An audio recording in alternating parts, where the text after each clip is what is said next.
This is the Dreamers Podcast, episode 4 with Lisa Schader. Today is Monday, February 22nd. This episode is brought to you by Dream of Legacy. Check out dreamoflegacy.com for resources to assist you on your journey to financial independence. We were realistic about the fact that we didn't have money, and we packed our lunches and we drove old cars, avoided debt. That was definitely something for my grandparents. My grandma, she grew up in the Depression era. So her motto was use it up, wear it out, make it do or do without. Hello world. Welcome to the Dreamers Podcast. I am Stephanie Anne-Lyse, also known as Anne-Lyse Wealth. I'm a financial coach and an author. I self-published my first book, Dream of Legacy, a guide to help dreamers reach financial independence and build generational wealth. In this podcast, I'll have conversations with experts and thought leaders who dare to follow their dreams. You'll hear about their journey and their money stories. I hope it inspires you, dreamers out there, to live life on your own terms. Come on, dreamers, let's change the world! Welcome back to the Dreamers Podcast. I am your host, Anne-Lyse Wealth, and I'm so glad you're here. My guest today is Lisa Schader. Lisa is a financial coach and the creator of Money Fit Moms. She is passionate about educating families on how to make smart financial moves so they can build wealth, live well, and do good in the world. On today's episode, Lisa shares how she and her husband became millionaires in their early 30s with boring investing. She touches on how a personal finance class she took as an elective in college impacted her views on money. Lisa shares many lessons she learned from her parents and grandparents and how she's preparing her children to be financially savvy. Here is Lisa Schader. Lisa Schader, welcome to the Dreamers Podcast. Oh, thank you so much for having me. Well, it's a pleasure to have you. I found out about you when I was listening to the Marriage, Kids, and Money podcast, and I thought your story was inspiring.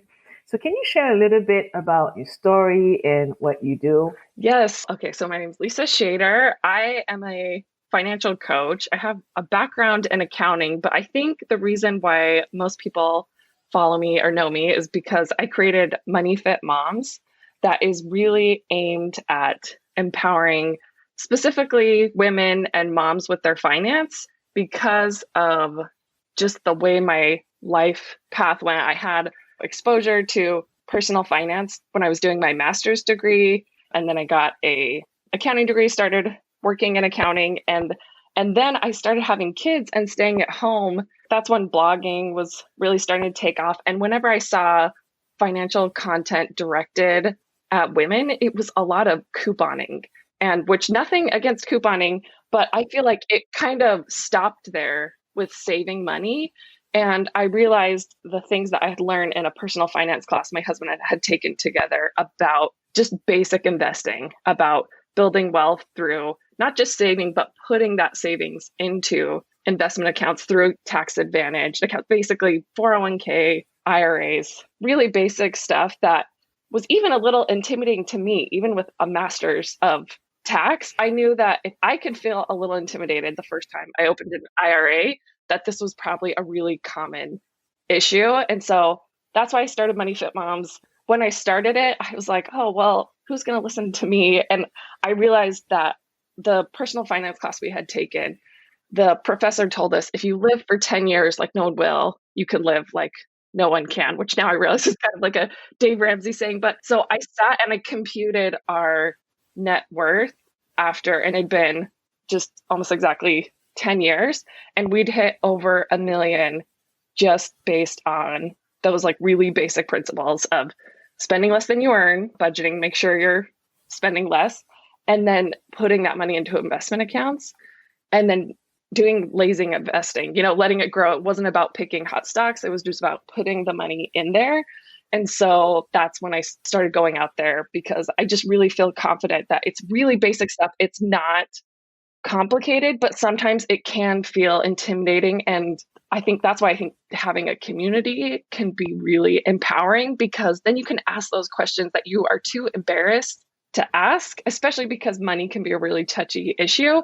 And then you can get over those little hurdles. So that's what I try to do, is just to be that person who people can ask their questions to and not embarrassed. I always take people where they are. And also I'm big about helping people realize that if they don't know these things, it's not because they're dumb or foolish or they weren't paying attention during class, because there is not enough financial education out there. That's why I'm so excited to meet you. I love your little TikTok videos.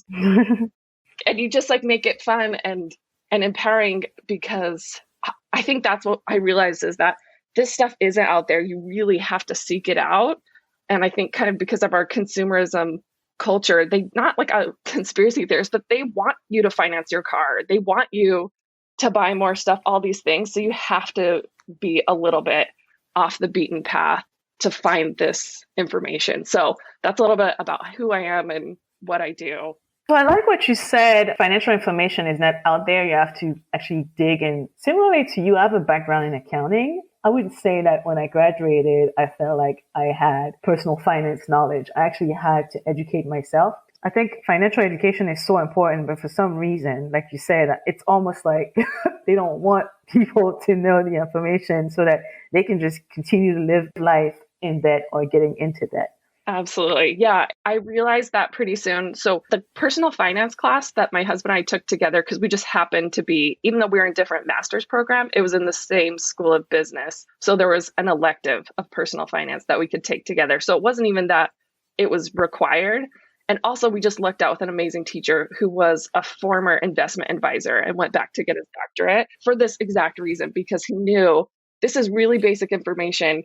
But unless I go and I teach it, people aren't going to know unless they go out and seek it. And then after I graduated, I started to meet colleagues who had the same education I did, who didn't have that class, who were in debt. And that's when I realized that it's not out there, but it could be. And that's why I got excited about it, because I try really hard to help people realize that it is basic. If you're getting into a little bit of the weeds, if you're hitting some of the income limits for, you know what I mean? There are a little bit of weeds. The thing is like there are resources. I think that's the biggest thing that I've learned also in just kind of starting this, is that you have to get over that factor of feeling like if you don't know everything, then there's something wrong with you, and not be afraid to ask questions. So if ever people hit a hard thing, I'm like, well, just consider talking to a CPA and they can resolve all this. Like, this shouldn't be where you stop because you get confused.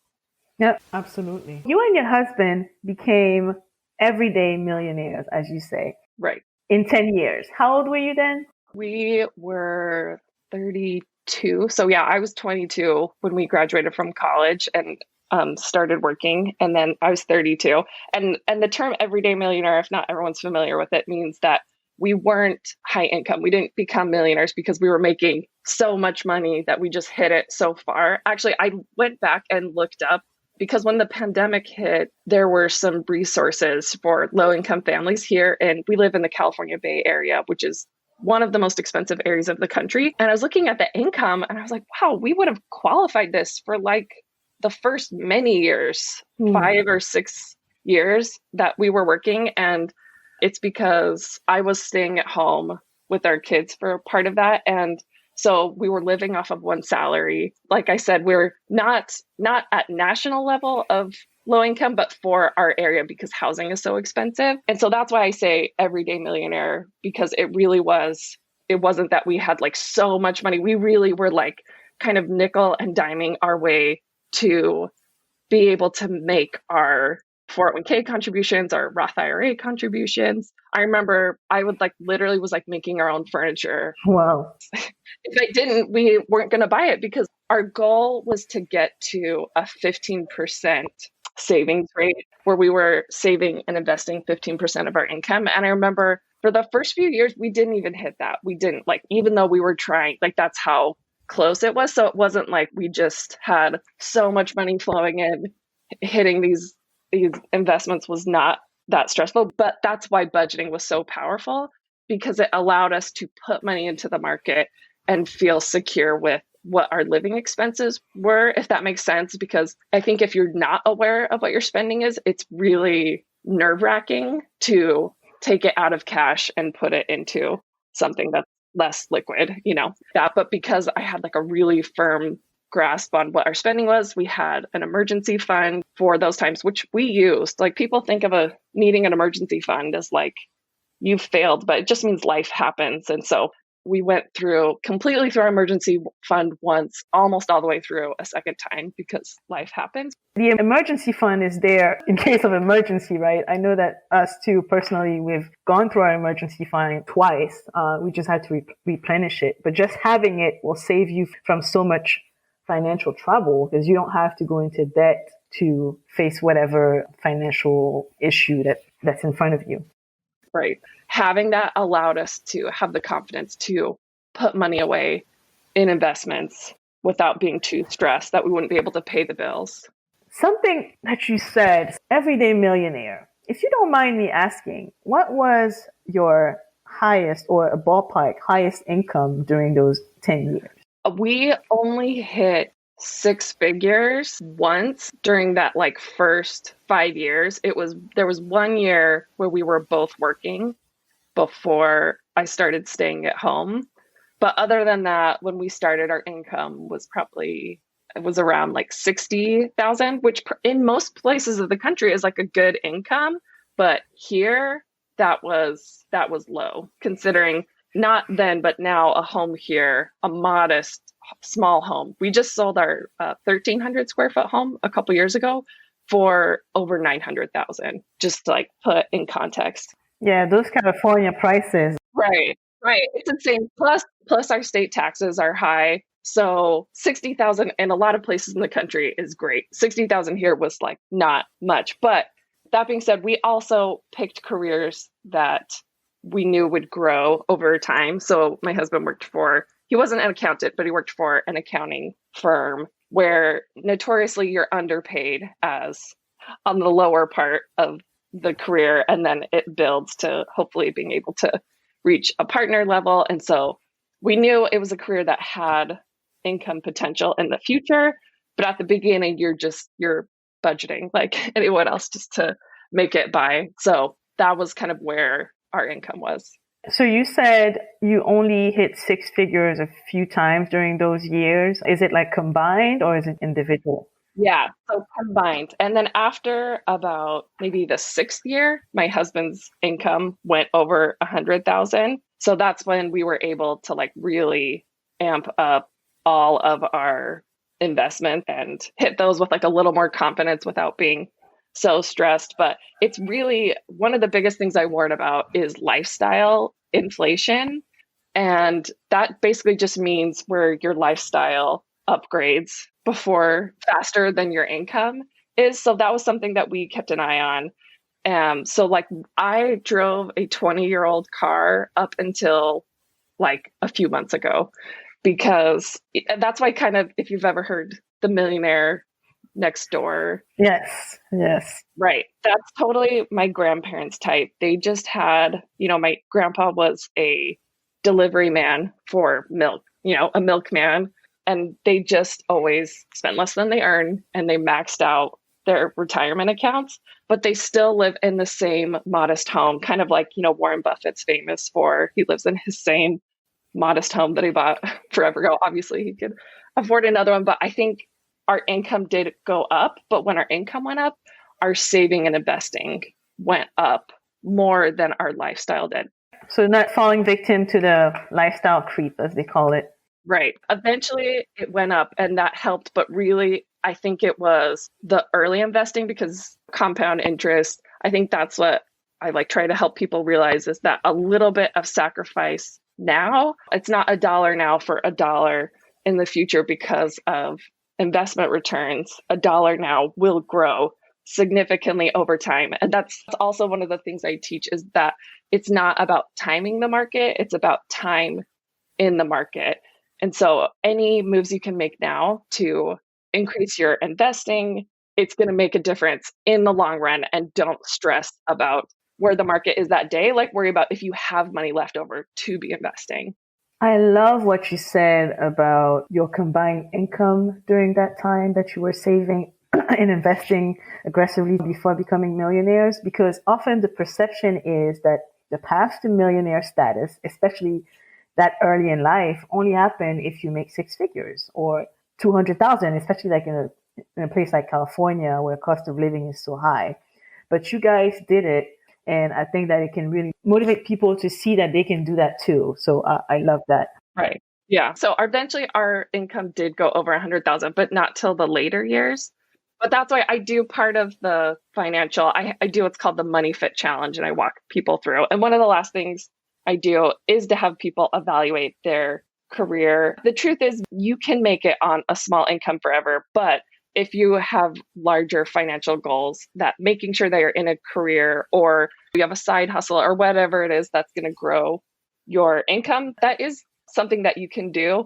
But that is second to controlling your spending and making sure at whatever income level. So yeah, absolutely watch your spending, saving, investing in, I think is more important than just making sure you always make more money. Because if you're spending, I think that's the biggest thing I realized, that you will spend at your first salary the same way you'll spend in the future. So if you're overspending at a lower salary, and you've seen this, with celebrities who've made and lost all their money, and you think, how is that possible? They make millions. And it's because it doesn't matter how much you make. If you spend more than you make, you will never have money. And so I think that's also big, that yes, it's like great to grow your income, but you still have to be watching your spending at least.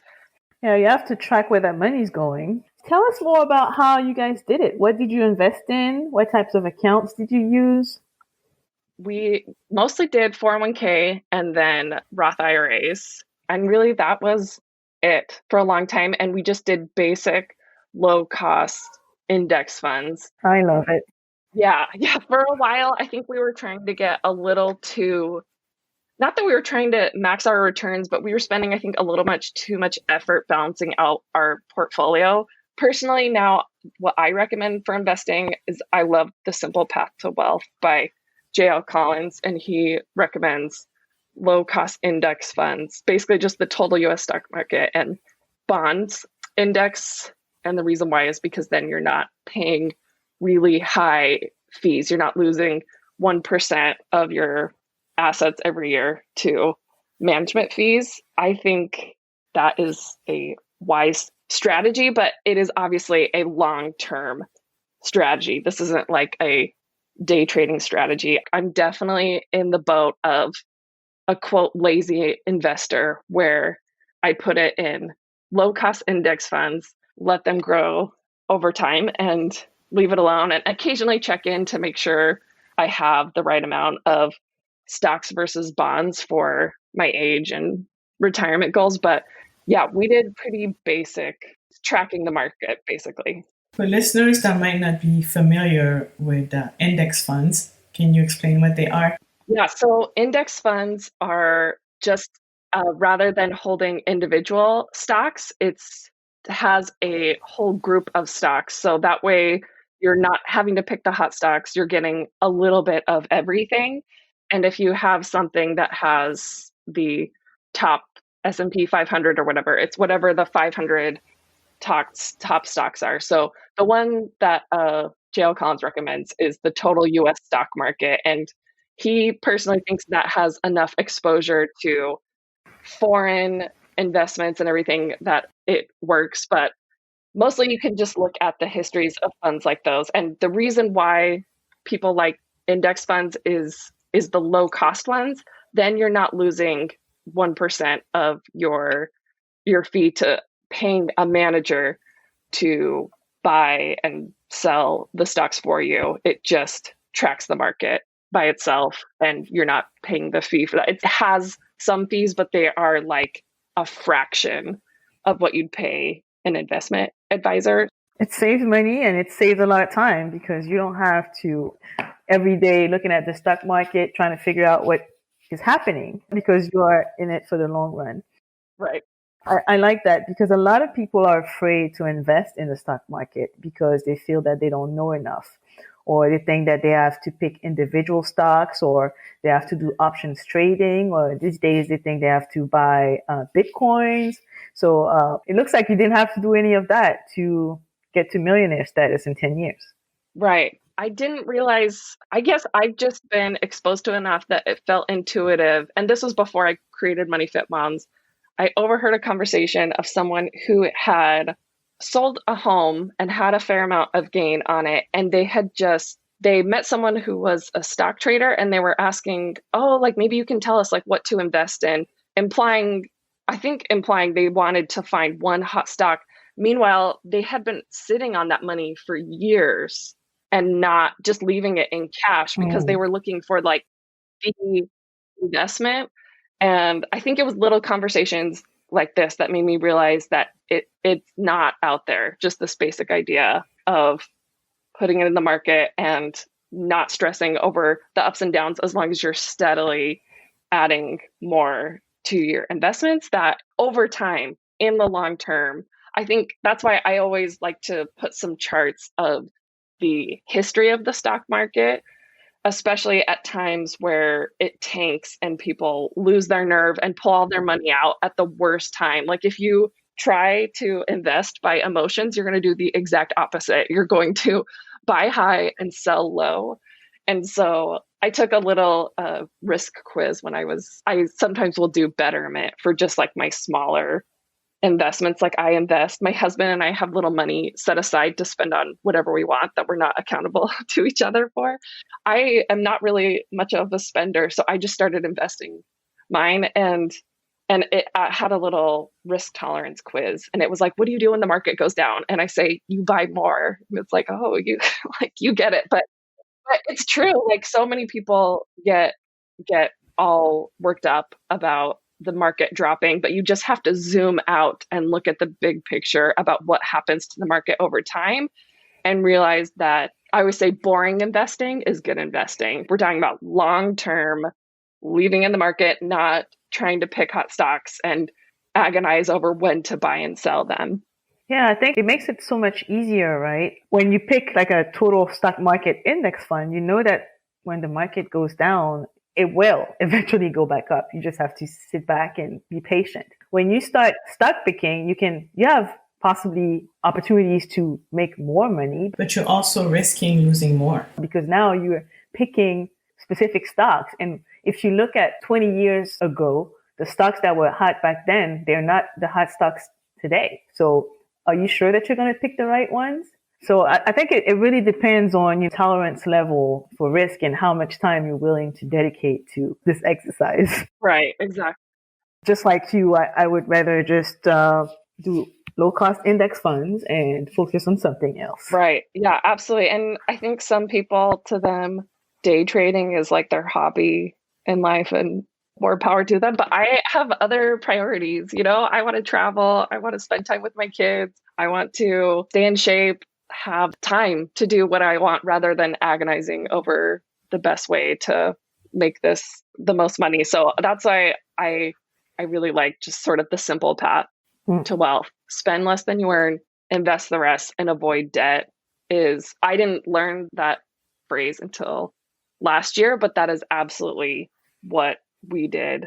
And it works. And it's the easy way. You know, I mean, it's not easy in that it takes discipline, but it doesn't take a huge amount of financial knowledge or awareness of stock market valuations, or I didn't read a single company P&L to analyze how their stock was valued or anything. I just worried about, okay, do we need to adjust our spending? Because these are our financial goals. This is how much we want to be saving and investing each year. That's where I spent my time, and it totally paid off.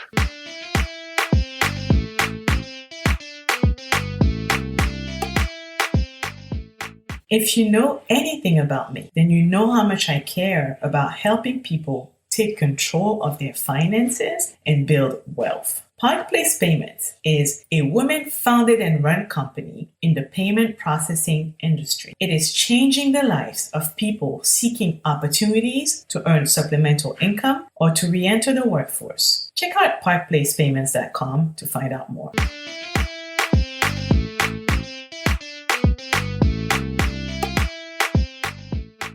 Sunday Skincare Day is one of the ways that I keep my sanity in these crazy times. Jumino is an all-natural, Black-owned skincare brand carefully handcrafted by parents who could not find the proper solutions to address their family skin problems. All Jumino products are made of organic and high-quality ingredients, meticulously chosen for their proven benefits to give your skin the smooth results and the glow it deserves.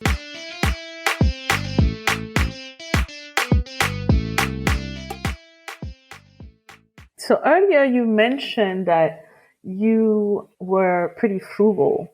You said that you guys had to make some sacrifices, but can you talk more about it? What are some of the things that you had to sacrifice to get to your goal in 10 years? And what are some of the tricks you use to help you stay focused on the goal? When my husband and I were in college, we were definitely living on love. So we had to pay master's tuition, which was significant. So we both during college I think I had 2 jobs and my husband had 3 part-time jobs. We were working.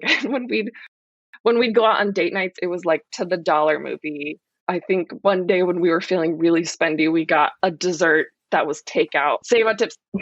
But it was good because we didn't have money. I think a lot of times people think of student loan as having income, and it's not the same thing. We saw it for what it was. We saw it as a debt that we would have to pay. And we know the less we spent, the sooner we'd be able to pay it off. So we were able to pay it off right out of school before any interest started accruing. That's amazing. Because we went to a program that was relatively low cost compared to a lot of them, but was still a really reputable program.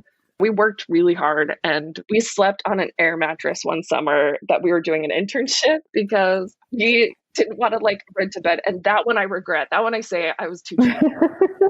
So there is such a thing as being too cheap. But we were realistic about the fact that we didn't have money and we packed our lunches and we drove old cars, avoided debt. That was definitely something for my grandparents. My grandma is 90 and still going strong. She grew up in the Depression era. So her motto was use it up, wear it out, make it do or do without. I remember growing up hearing that. So that was kind of the mentality we had. Granted, I say all this, I am not trying to shame people who do have a car loan or do have debt. That's not the attitude I want to have. Most of the people that I work with do have a car loan and that one debt they have to work on paying off. So I say all this joking about how cheap we were, but really we were fortunate in that is something that I kind of grew up internalizing. But I realized that most people taking control of their finances may not have had that messaging, and it's going to take some adjustment, and it's painful and it's embarrassing when we realize that we've been living beyond our means. But that being said, it only hurts, I think, for about 2 or 3 months. And then I think you adjust. And also, one thing I encourage people to do that I regret not doing along this path, because I think it would have been more motivating and it would have felt more meaningful, these sacrifices we're making, is tracking your net worth. For anyone that might not be familiar with the term net worth, it's essentially your assets, everything that you own, minus your liabilities, everything that you owe. We weren't doing that. That's why I said I never bothered to calculate our net worth until I started Money Fit Moms, because I was like, I don't think anyone's going to listen to me. The reason why I encourage people to track their net worth is because a lot of times people are really only looking at their cash accounts, right? Or their credit cards, because that's the stuff that they see on a daily basis is their savings account, their checking account, and their credit cards. And they may occasionally check their retirement accounts, but a lot of people don't see the big picture. And I think that's why debt is so tempting, because it feels like winning, because you get to keep the money and you get the car. And it feels like, oh, it's a win. I have more money because I didn't spend it on this car. But I think if you're tracking your net worth, right, you see the big picture.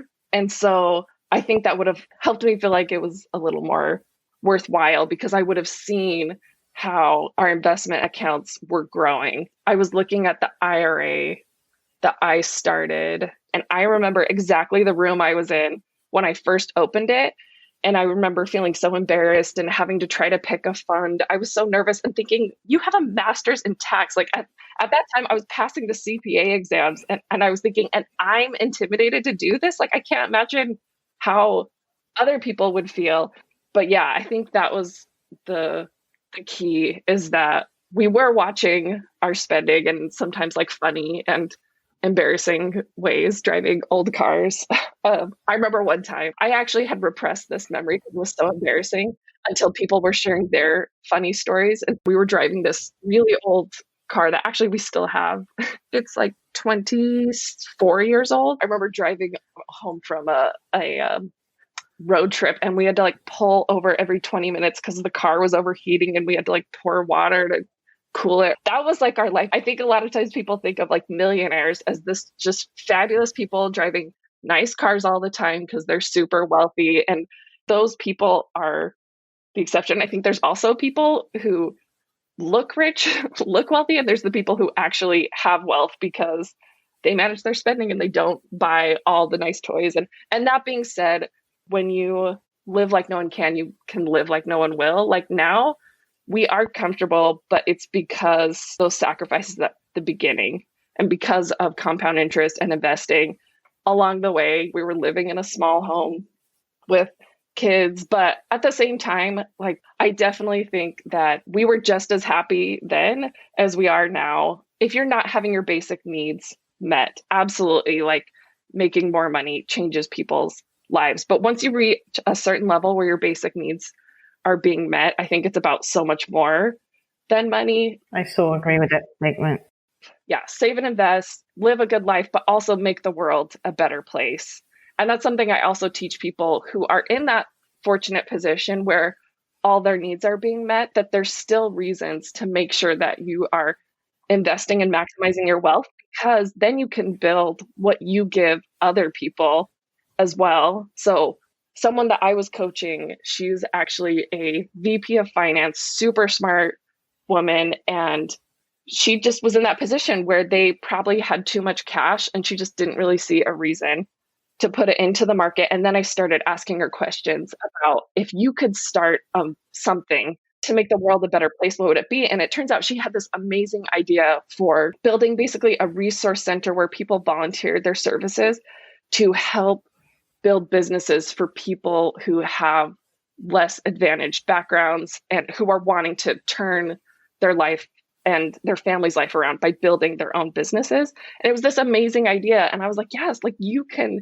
create that with the money that you are building. Even though you're meeting your needs, there's still like more you can do. And so that's why it's like the sky's the limit in terms of reasons to do these few basic things to make sure you are tracking your finances and making the most of it. There's your family. And then also when you get beyond that point, there's other things you can do to make the world a better place. So many gems you shared. I do think that tracking your net worth is very important, and understanding your why are going to be key to keeping you focused on your wealth building journey. So I'm glad you highlighted those things. You talked about your grandparents and the knowledge that you gained from them. Can you tell us more about your childhood and the type of financial education you received as a child? So that was my dad's parents. They grew up, my grandpa grew up on a farm and then left the farm, but still became a dairy delivery man. So didn't go to college, but still super hardworking, super smart, amazing, salt of the earth people who were just made smart financial choices, basically in not taking on debt and maximizing their investments, and then just lived modestly. And then they raised kids who kind of were able to take that to the next generation. Generational wealth. I'm so glad you're bringing up that topic, because sometimes we think that it absolutely means millions of dollars. But part of generational wealth is the financial habits, the financial education, the knowledge, the habits that you transmit to your children. And of course, also the wealth that you were able to build along the way. But sometimes it starts with knowledge. And in your case, here you are a couple of generations down, still building on your parents' legacy. This is why I think, unfortunately, a lot of wealth is generational, because it's not, I think, so much about the money as the knowledge that gets passed on from generation to generation. So I was fortunate in that my dad became an accountant, and that was the part I internalized. Well, first of all, I had my first investment account before I graduated from college because my dad was self-employed. And part of what his investment plan was to have a SEP IRA as a self-employment plan. It's similar to a 401k for someone who works for a big company, but it's for small businesses. And part of the requirements of that is you have to contribute the same amount for your employees that you do for yourself. And so all of his employees, and I was one of his employees, I was doing bookkeeping work for him. And I loved bookkeeping. I loved QuickBooks and help big companies do their books. So I started to gain financial knowledge. And meanwhile, he's telling me like, hey, I'm paying you this much an hour, but only a portion of it is going to go into your checking account. The rest is going to go into this investment plan. I love that. So I was like, oh, okay. Like, I guess that's okay. And that's when I started to realize like, okay, like if you put money aside and don't keep it all in cash and put it aside in investments, it adds up. And then because my dad was an accountant, he just sort of gave me gems where he just helped me realize that it wasn't all about looking wealthy, that there were people who were kind of slaves to their lifestyle in that they lived a certain way. They felt pressure to always continue to live a certain way with high expenses. And then because of that, income fluctuates or you lose jobs or whatever, they ended up having really very little to show for it. And they were stressed. And then there were the families who actually had a fair amount of money and they were living in modest homes, but they were also really happy because they weren't so stressed. I think those were the things I took away. I grew up in a middle class, I would say, but also this like really sound financial advice. Those are financial lessons that most people learn later in life, maybe after getting burned a few times. So it's great that you were able to learn those financial lessons from your parents and grandparents early on. My mom grew up very poor in downtown Cleveland. And so I think she, to this day, she's very generous with everyone else but herself. She was just calling my husband the other day for IT support because she still has a computer that's over a decade old. Telling my husband, we just need to like buy her a new computer because she won't ever do it for herself as long as she can get this thing to hop along. So that is kind of my heritage, is people who grew up with not a lot, but had some sound financial principles that they kind of learned through their parents. And so that's something we passed on to our kids. So we have a day where they get their quote allowance and they have ways that they have to contribute to the household and everything. But then we're actually working on starting to open their investment accounts because we have been having them save. They have to set aside 20% what they get. And so I was telling my husband, I'm like, we should just invest this so they can start to see over time how that money grows. And so we're trying to like pass it on to the next generation. So I think every generation has just taken it a step further in terms of financial knowledge. It's interesting what you said about opening an investment account for your children so they can see the impact of their money growing. My children are young. My oldest is 6, but just opening a high yield savings account for her and her going to the bank every quarter to review the interest and then deposit, she realized that just by leaving her money in a bank account, it was growing. It's not growing by much because it's not invested, but that was kind of like a light bulb moment for her. And I think it's those little things that really make a difference. Absolutely. That's what I say. There's people who pay interest and those who earn interest. You want to be the earning interest side for sure. Absolutely. I'm really passionate about this topic of financial literacy for kids. I actually wrote a book on this because I noticed that often people focus on how to build wealth, but they forget to raise financially savvy children. I'm so glad you were able to get that knowledge from your parents and your grandparents. And I'm sure that contributed a ton in you getting to where you are today. That's amazing that you're writing a book, because I find that that is what a lot of people ask. They say, how can I teach my kids? And so I think you're addressing exactly people's concern by helping them pass this on. And I do believe the most important thing you're going to pass on to your kids are your values. So that's awesome. What has been the best money move you've made? I think that's it. Just basically starting to investing and not getting afraid to put money into the market. And I think that's the biggest gap that people need to bridge. I think people understand that they need to budget or that they need to watch their spending. But I think that's the biggest bridge to build, is to go from saving money to investing that money. I think is the one key that people can get, and do it in tax advantaged accounts. I think a lot of people, when they hear investing, they automatically think of opening a taxable investment account, but definitely start with your 401k, get the employer match. There's all these ways that you can make it count for even more by taking advantage of tax advantaged accounts. So don't stop at just saving, put it somewhere where it can work for you. Stop putting money places where it costs you money and start putting money in places where it will grow for you without you having to do anything. And so I think that was hopefully like a light bulb moment for them about. I love that. So for anyone listening who's interested in building wealth, what are the key steps that they can take right now to start on that path? I created the Money Fit Challenge so people can follow along with that. So if they want to join that, they can find me at Money Fit Moms, and it has links to it, or they can just message me, because I love walking through it. And the very first thing I tell people to start doing is to start tracking their net worth and then start budgeting. Make sure they have money left over to invest it, because it's the basic 3-part formula. Spend less than you earn, invest the rest, avoid debt. But if you do have debt, the first thing you should do is pay that off as fast as you can.